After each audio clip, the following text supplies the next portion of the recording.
What's up, Rooted family? This is William Mack, Director of Pastoral Care. I'm so glad to be with you on another Tuesday.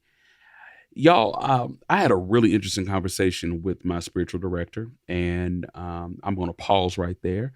If you do not have a spiritual director, I strongly encourage every leader to get connected to a spiritual director or a therapist or somebody that they can just kind of sit with and process things that are going on in their hearts, their minds, and their spirits. And so I have a spiritual director and I have a therapist. I don't know if that makes me extra special or extra complicated. I'm not sure yet, but I've got them both. And I was speaking with my spiritual director on Saturday, and some things that happened over the last week that I was just kind of processing out loud, I just blurted out, just blah.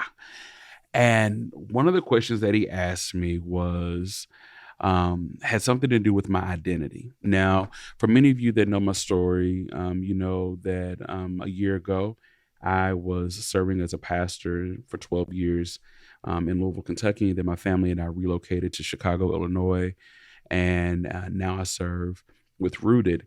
And this incident that happened really kind of jostled just my need, right? Like, am I needed? Am I important? Is my presence valued in this moment, or am I valuable in this particular space that I was in?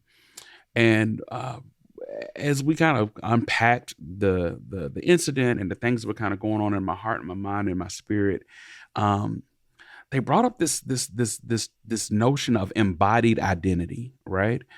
Embodied identity is embodying who we are in Christ Jesus, understanding and moving from our head down to our hearts what many of us already know, that we are the beloved of the Most High God, that we were formed in love, by love, sent by love into this world, that we are, as Paul says in Romans 8, loved so deeply that nothing can separate us from that.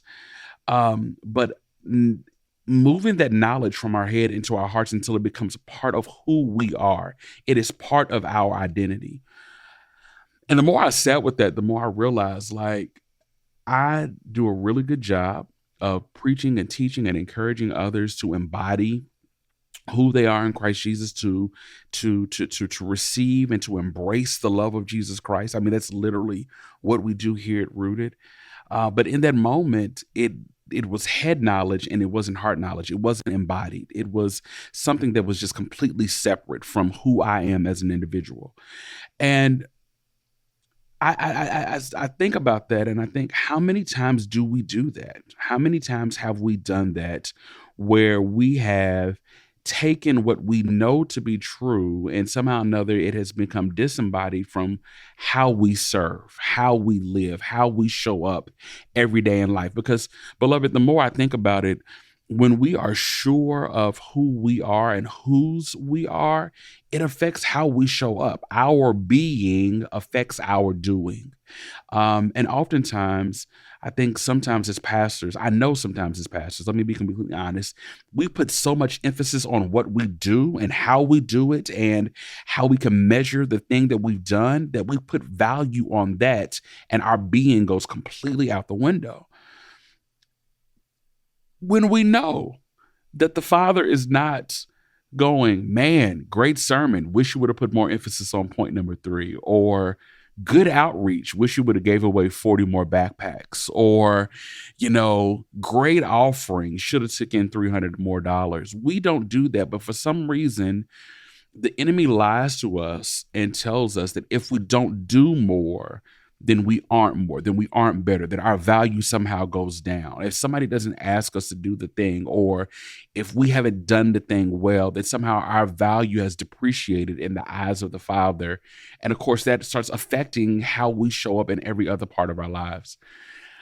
So I'm just sharing with you, as I am deconstructing and rebuking and casting down the lie of the enemy about my identity in Christ and who he says I am and who I belong to. I am the Son of the Most High, who loves me so deeply that that Jesus came and died and he was resurrected for me. Like all of these things I know to be true. And I want to live into that. I want to make that a part of who I am and how I show up in the world. And I want that to ooze out of my being, and then it'll show up in my doing. And I want to encourage you as well today, as we just spend these few moments together, that your being, your identity as a beloved son, as a beloved daughter of the Most High is so much more important than the analytics, the matrix, the measurements, of the things that we think we have to do and do well. It doesn't. It doesn't matter. It doesn't matter to him at all. He just wants to be with you, and he wants you to know that he is with you always, and that being is what matters most, and it's not the doing. And so let us move from just being aware of what we know we should do, what we should say, and how we should show up, and let that become a part of who we are. That your identity leads everything that we do in your marriage, in your family, in the ministry, because ultimately that's what the Father desires. That's what Abba desires. He wants us to see ourselves as his sons.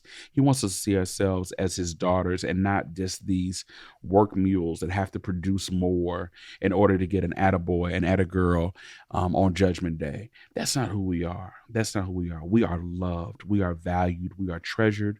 We are the apple of Abba's eyes, and he loves you so, so, so, so, so very much. So, y'all, if y'all don't hear Max say anything today, I want y'all to know that you are my brother and sister. We are the beloved of the Most High, and that identity is the most important thing that we should lean into as we are going and doing and serving. So be blessed, my brothers and sisters. I love you so much. We love you so much, and we will talk to you soon. Grace and peace.